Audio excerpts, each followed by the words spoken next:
राजनीतिक सामाजिक क्राइम से संबंधित सभी खबरों के लिए तहलका हिंद न्यूज चैनल को सब्सक्राइब कीजिए और हमारे बेल आइकन को भी दबाएं।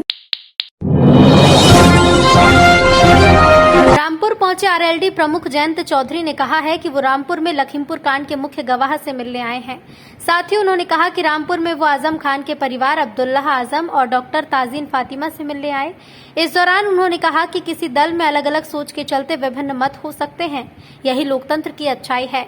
इस मौके पर आरएलडी अध्यक्ष जयंत चौधरी ने कहा कि आजम खान वरिष्ठ नेता हैं और उनके परिवार से उनके परिवार की 3 पीढ़ियों के संबंध वो उनसे आज मिलने आए। उन्होंने कहा कि हार मिलने के बाद समीक्षा होनी चाहिए और लोकतंत्र में अलग अलग राय हो सकते हैं, एक दल में अलग अलग सोच हो सकती है, आंतरिक लोकतंत्र का प्रमाण है।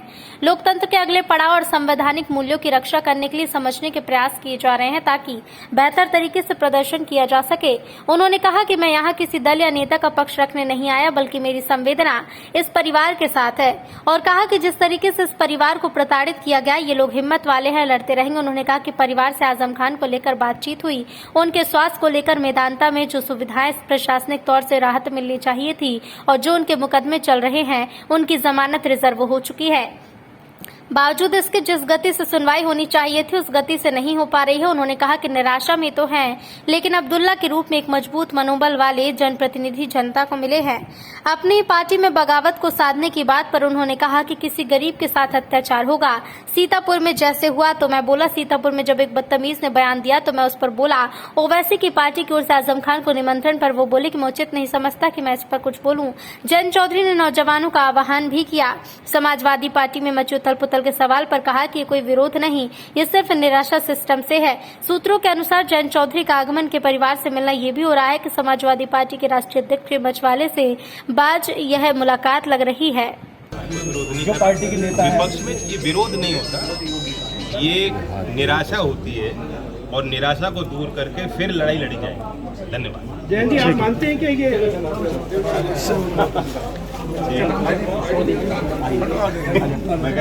फ्रेम से अलग है?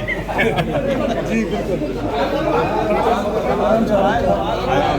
हमने सारे ज्वाइन करके कांग्रेस साहब ने जो किया, अभी ये खत्म नहीं होगा, ये फिर कोई ना फिर करेंगे शरारत, तो ध्यान रखना। ठीक, लोग कह रहे हैं कि अखिलेश यादव अभी तक उनसे मिलने के लिए जेल नहीं जा रहे। मैं फिर कह रहा हूँ, मैं उस पर कोई सफाई मेरा देना उचित। अच्छा, आप जाएंगे आजम खान साहब से जेल में मिलने के लिए? क्या है, लेकिन वो जेल के अंदर है। सर, आप वहाँ पार्टी उनके के कुछ नेता भी इस्तीफा दे रहे हैं, मुस्लिम जो मसले हैं आपने भी नजरअंदाज किए, ऐसा आरोप लगा है। कहीं भी कोई गरीब के साथ अत्याचार होगा मैं बोलूँगा। सीतापुर में एक बदतमीज ने जब बयान दिया तो मैं बोला, उस पर ट्वीट मैंने किया। अच्छा, लॉर्ड स्पीकर को और मुजफ्फरनगर में राजपाल बालियान हमारे विधायक MIM ने न्योता दिया हत्या के विषय पे, जिनके साथ बदसलूकी हुई, मारपीट हुई, मैं उनसे उनके परिजनों से मिलने आया हूँ। साथ ही यहाँ आजम खान जी जो बहुत सीनियर नेता हैं, रिस्पेक्टेड नेता हैं, वरिष्ठ नेता हैं और जिस परिवार के ताल्लुकात मेरे परिवार से 3 पीढ़ी के हैं, आज मैं उनके परिजनों से, अब्दुल्ला से और उनकी माता जी से मिल गया। अभी आप गठबंधन में भी शामिल थे, अभी जिस तरह से विवादित बयान आए हैं आपका अखिलेश यादव को लेकर, समर्थकों ने दिए हैं, तो उसको लेकर क्या कहेंगे? ये इतनी दूरी क्यों, किस बात को लेकर? ये तो लोकतंत्र में होता है, अलग अलग राय होती हैं, एक दल में भी अलग अलग राय हो सकती है और आंतरिक लोकतंत्र का यही प्रमाण होता है कि एक आज़ादी मिलनी चाहिए कार्यकर्ताओं को। जब कोई हार हुई है उसके बाद उसकी समीक्षाएं भी हो रही हैं, हम लोग भी समझने की कोशिश कर रहे हैं कहाँ क्या कमियां हुई, कैसे उनको हम दूर करें, ताकि जो अगला पड़ाव होगा लोकतंत्र को बचाने के लिए, देश के संवैधानिक मूल्यों की रक्षा करने के लिए, किसान और गरीब की सेवा करने के लिए हम बेहतर तरीके से प्रदर्शन कर पाएँ। जयंत जी, अभी जिस तरह से आप अब्दुल्ला आजम से मुलाकात करके आ रहे हैं, उनकी पार्टी के तमाम सारे लोगों ने अपने काफी दर्द बयां किए हैं, चाहे पत्र के माध्यम से, चाहे जुबान के माध्यम से। तो उन्होंने कहा कुछ कहना उस पे औचित्य नहीं। अखिलेश यादव जी से आपकी भी मुलाकात होती रहती है, वो जेल में मिलने अभी तक वहां नहीं गए और आप लोग भी नहीं जा रहे हैं। देखिए, मैं किसी और नेता के पक्ष को यहाँ नहीं रख सकता, ना ही कोई सफाई देने आया हूँ। मैं इतना ही कहूँगा कि मेरी संवेदनाएं इस परिवार के साथ हैं। चौधरी अजीत सिंह जी आजम साहब का बहुत इज्जत करते थे और हम सबकी इच्छा है कि जिस तरह से वो प्रताड़ित किया गया है इस परिवार को, ये लोग हिम्मत वाले हैं, ये लड़ते रहें। तो अभी खास क्या वजह है कि जो है आए हैं, जैसे पिछली बार क्यों नहीं आए थे आप? क्या मुलाकात हुई, क्या बात हुई, ये बताइए।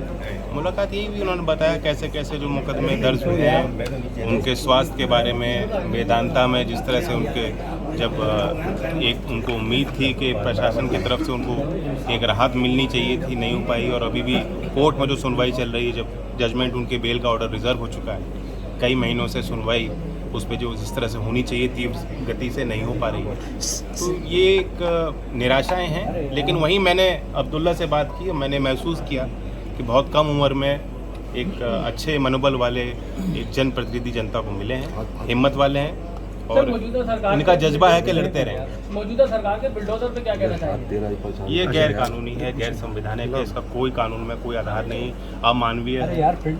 आप ये सोचिए, अगर कोई किसी ने कोई क्राइम भी किया है, कोई अपराधी भी है, तो उसको भी सिस्टम के तहत उसको सुनवाई होनी चाहिए, सुनवाई का हक उसका भी है। सर, आप रामपुर आए हैं, अब्दुल्ला साहब से मुलाकात हुई, क्या वाकई में अब्दुल्ला साहब का परिवार जो है अखिलेश यादव साहब से नाराज है, और आपकी पार्टी में भी जो है नहीं, हमारी अच्छी वातावरण में बातचीत हुई, अच्छी बातचीत हमने करी, सर, आपको क्या प्रेम की बातें करी हैं आपस में, सर, इस आगे टॉपिक पे कैसे कोई हम लोग बात साथ चलें, सुधार कैसे होगा, इस टॉपिक पे कोई बात हुई क्या नाराजगी वाले? सभा में जो बकराव मैंने आपको बताया कि उनकी ये हाथ को हटा देना, उससे पकड़ने में कि उस मुद्दे पे मैं कुछ कह सकता। अच्छा, लॉर्ड स्पीकर को लेकर जिस तरीके से माहौल चल रहा है, लाउडस्पीकर में सियासत चल रही है। देखिए, सियासत तो किस ओर चल रही है आप देख रहे हो।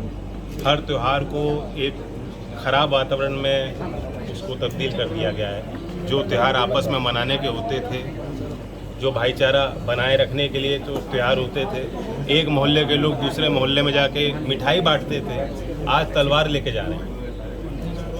नौजवानों को भी सोचना चाहिए, नौजवानों की कितनी समस्याएं हैं जहां कोई सुनवाई नौजवानों की नहीं हो रही, सेना में भर्ती नहीं हो रही, और सभी सरकारी व्यवस्थाएं चौपट हैं, महंगाई का आलम है, बेरोजगारी का आलम है।